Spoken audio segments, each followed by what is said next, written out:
Hey guys, my name is Brenda, and I am 13 years old. Today I have finally found the courage to share the most mysterious and enigmatic story of my life.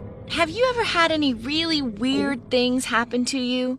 Like things you could not quite explain? So it all started when my family moved to a small town in Tennessee. I was very excited about going to this much praised school and to start all over in a new place. It seemed like nothing could go wrong, but it actually did. My classmates were very nice. They showed me around and I became acquainted with everyone, except Aiden. He was horrifying. He was silent and distant, and he just gave me a quick look, but it made me feel really uncomfortable. I asked my new friends about him, and they told me he was just a weirdo. Nobody got along with him, and that wasn't unusual.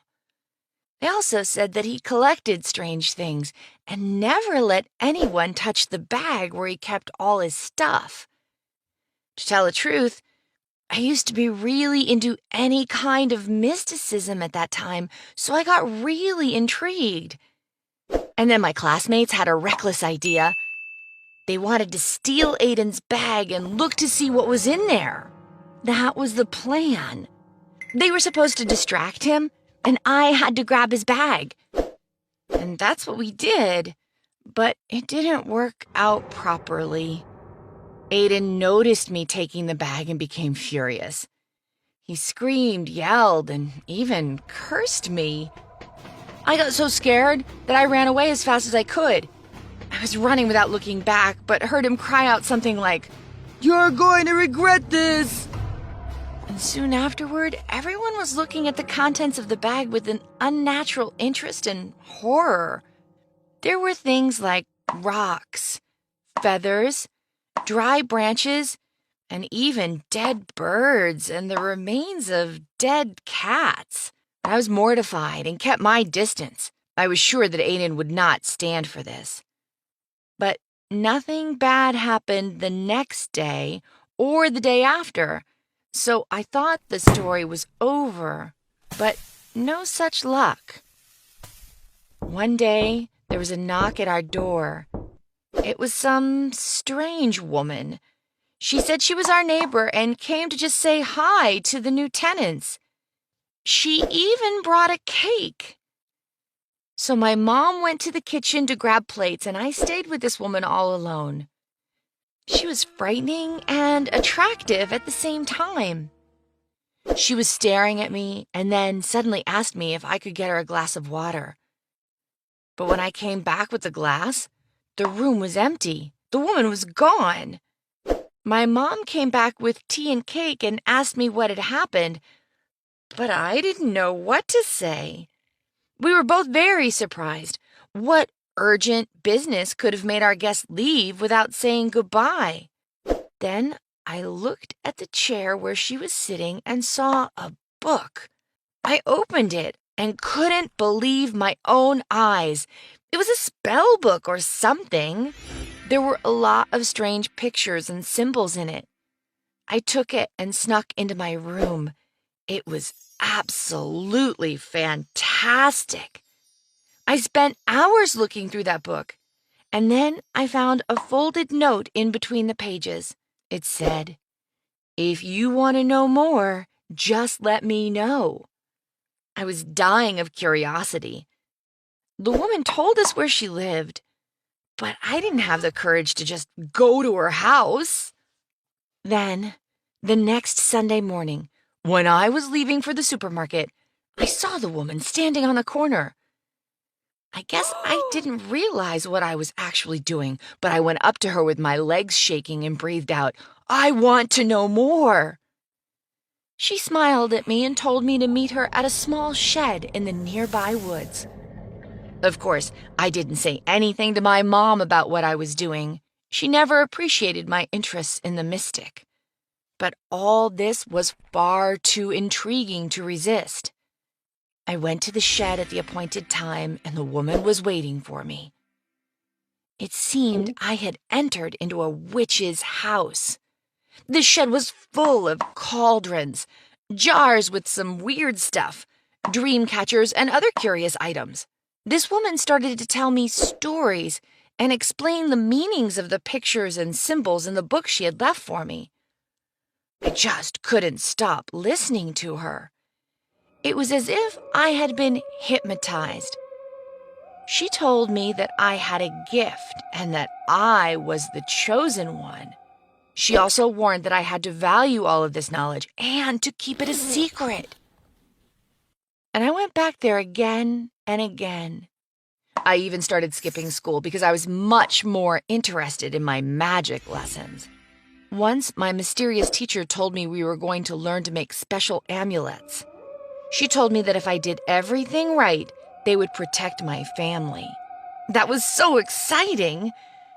After we made the amulets, I had to bring them home and hide them in the furthest corners of our house. So I did, and the results came quickly. I started noticing that my family was facing little unpleasant fails, like every single day, one thing after another. My mom would burn my dad's breakfast every morning. My dad's boots came apart when he was late for work. I opened a door and broke the handle. One night, I woke up because I heard some weird noise. My mom and dad were shouting and running around the house. They both seemed very worried. I was about to get out of bed to check what was going on, but I felt my feet touch water. The floor was completely covered with water. Our house was flooded. It turned out that a pipe had burst. That was suspicious. I told my teacher about what was happening. I asked her why the amulets didn't work. She seemed confused, but said that things were going the way they had to go. And our troubles continued. Once, when I was having my morning breakfast before school, my mom went outside to take out the trash, but suddenly she slipped and fell from the stairs. She hurt her leg pretty bad. I called my dad, who had left for work much earlier, and he rushed back home. I tried to help my mom and to close up her wound, but I couldn't manage to find any bandages. I decided to go and ask the neighbors for help. I knocked on so many doors, but it seemed like everybody had disappeared into the ground.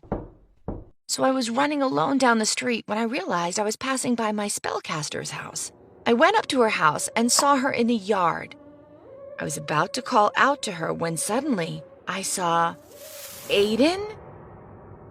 He was coming out of the door with his backpack, and I was sure I heard, "Goodbye, Mom." I was terrified and stunned. Mom?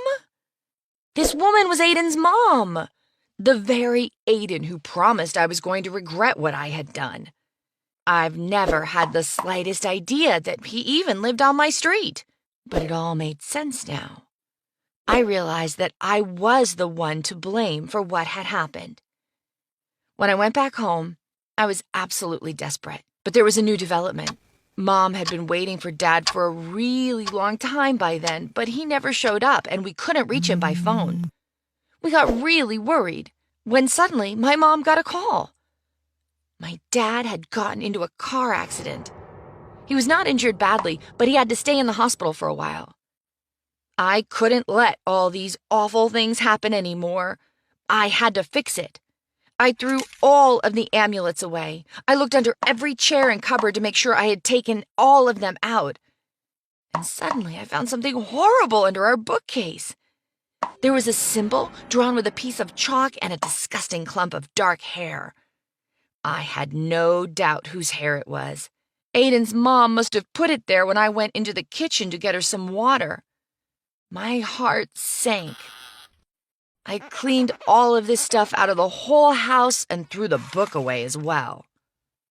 Well, believe it or not, nothing bad has happened since.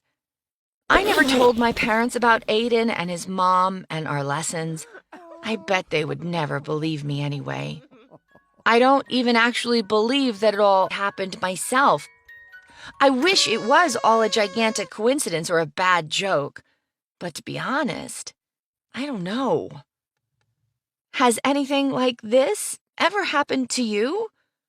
Did you manage to find logical reasons for what happened? You can share your stories in the comments. unless you're too afraid.